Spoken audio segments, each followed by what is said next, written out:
Welcome back to the deep dive. If you've ever felt just completely overwhelmed by modern life, I mean, the speed of it all, the constant information, maybe feeling pulled in different directions, it's tough to stay centered. So today, we're going to try and cut through some of that noise.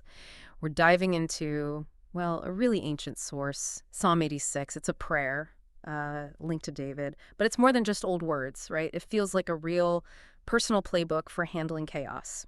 Our mission today, let's try to pull out the core wisdom here, focusing on how it can genuinely strengthen your trust, your connection with something truly stable right now. That's a great way to put it. This text, it really maps out a journey. It starts with someone feeling incredibly low, vulnerable, and it moves towards this state of real solid conviction. It's almost a roadmap for resilience, showing that strength, maybe surprisingly, comes from dependence. Honest dependence. Okay, dependence. Let's unpack that because the prayer opens with just raw vulnerability. David says, "Bow down thine ear, O Lord, hear me, for I am poor and needy." When you hear poor and needy today, it sounds negative, like weakness. Right. And that's the clash with modern thinking, isn't it? Our culture, it really celebrates independence, self-reliance. We're almost trained to hide vulnerability, admitting you need help. That feels risky. But David shows us something else, like a paradox. Admitting need, truly seeing your limits, that's actually where strength and wisdom starts, not weakness. It's realizing, you can't manage everything alone, and that opens the door. I get that shift conceptually from total independence to relying on something bigger. But what about his actions? He says, "In the day of my trouble, I will call upon thee, for thou wilt answer me." Okay, confident. But then he also says, "I cry unto thee daily." Oh, if he's so sure he'll be answered, why keep calling every single day? Doesn't that sound a bit like, well, doubt, not trust? That's a really important point. It touches on what persistence actually means here. When he says, "I cry daily," it's less about doubting God can help and more about the constant daily practice of relying. Think of it like a sailor. They know the lighthouse is there, solid, but they still check their position daily because the sea, the weather, it's always changing. So persistent prayer here is an active choice. It keeps that connection alive, keeps the focus anchored, no matter what storms are brewing. It's about relationship maintenance. Okay, so the action reinforces the trust. It doesn't undermine it. And what's the bedrock? What's the foundation for that confidence he has? It really comes down to God's character. That's the anchor. David isn't basing his plea on his own merits. No, it's about who God is. You see it clearly in verses like 5 and 15. God is described as good and ready to forgive, plenteous in mercy and truth. And crucially, long-suffering. That term is key. It means patient, enduring, not easily angered, not fickle. God is portrayed as reliably present, consistent. That unchanging character is what holds David up through everything. That stability is huge. Okay, let's shift gears a bit because David moves from his own sort of personal struggle to this grander view of God's uniqueness. He declares, "Among the gods there is none like unto thee, O Lord, and that God alone doeth wondrous things." Quite a statement. And that statement is the engine driving his trust. You have to remember the context. Ancient world, lots of gods, often seen as unpredictable, moody, local. David is saying his anchor is different, singular, unique, all-powerful. Think about today with all the global volatility, the shifting sands of politics or economics. You need an anchor that's genuinely stable. David finds it here, and when he connects that uniqueness to this vision, all nations whom thou hast made shall come and worship. That's powerful hope. It's future-focused. It tells you, okay, things might feel chaotic now, but there's an underlying, enduring reality moving towards truth, towards stability. It helps you endure the temporary mess. That grounding makes sense. And it leads him to ask for something really internal, right? Verse 11, "Teach me thy way, O Lord. I will walk in thy truth. Unite my heart to fear thy name."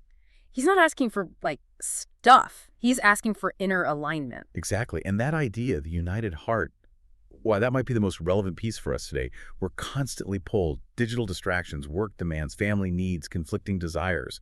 A divided heart means your priorities are fighting. You say one thing, maybe value your family, but your time goes elsewhere. You hold certain ethics, perhaps, but your actions don't always line up. That creates this constant inner friction, this stress. And the phrase, "to fear thy name," that sounds a bit scary. Yeah, the word fear here isn't about being terrified. Yeah. It's more about profound awe, deep respect, reverence, recognizing that unique greatness we just talked about. So asking for a united heart to fear the name. It's like asking, help me get all my energy, my desires, my choices lined up under this one. Highest value. Help me stop fighting myself. When your core purpose is singular, anchored in something lasting, that division eases up. You get clarity. peace, even. That's incredibly practical. So let's really bring this home. How does this ancient model help us deal with the pressures we face right now? You mentioned opposition earlier. David faced proud and violent men. We face, Yeah. well, maybe online attacks, workplace backstabbing, public criticism. How does relying like this stop us from just lashing out? Hmm. That urge to retaliate with pride or anger, it's strong, isn't it? Especially online, it's almost reflexive. But David's approach, rooted in God's character, points another way. Remember those qualities. Compassion, grace, long-suffering, patience. When you attack, you have a choice. You can mirror the anger, the pride of the opponent, or you can try to tap into that deeper, enduring patience. It sort of lifts the conflict out of just being a personal slugfest, which is exhausting, right? And puts it in a bigger picture of patience, trusting in eventual fairness or truth. But doing that requires what we're calling honest dependence, realizing your own patience runs out fast.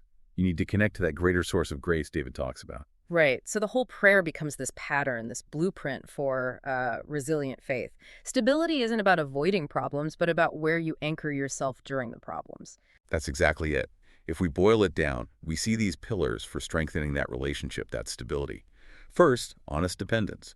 Admitting need isn't weakness, it's wisdom. Second, persistent prayer. That daily action showing active trust, not doubt. And third, the focused heart. Aligning everything inside around that single point of reverence, getting rid of the inner conflict that just drains you. And there's one more piece that fuels it all, isn't there? Remembering. Absolutely crucial. David explicitly thanks God for past help, for having delivered my soul from the lowest hell. He doesn't just ask for new things, he remembers past deliverance. That's a discipline for us too. Remembering how you got through previous hard times, how that long-suffering character showed up before, it fuels gratitude. And gratitude reinforces your trust right now. It proves the anchor holds. So when we look at Psalm 86 this way, it's not just history, it's a living guide, a practical framework for finding stability, finding direction, even when things feel chaotic. It guides you past the immediate crisis by making sure your allegiance is clear, your heart is focused. Real resilience comes from rooting your confidence in something truly unchanging. Exactly. Choosing that dependence, choosing clarity over the constant pull of independence and distraction, that's where the transformation lies. It offers a way to unify those scattered parts of ourselves and find, well, find peace. Having explored David's blueprint for reliance and a focused heart, how will you apply this information in your life?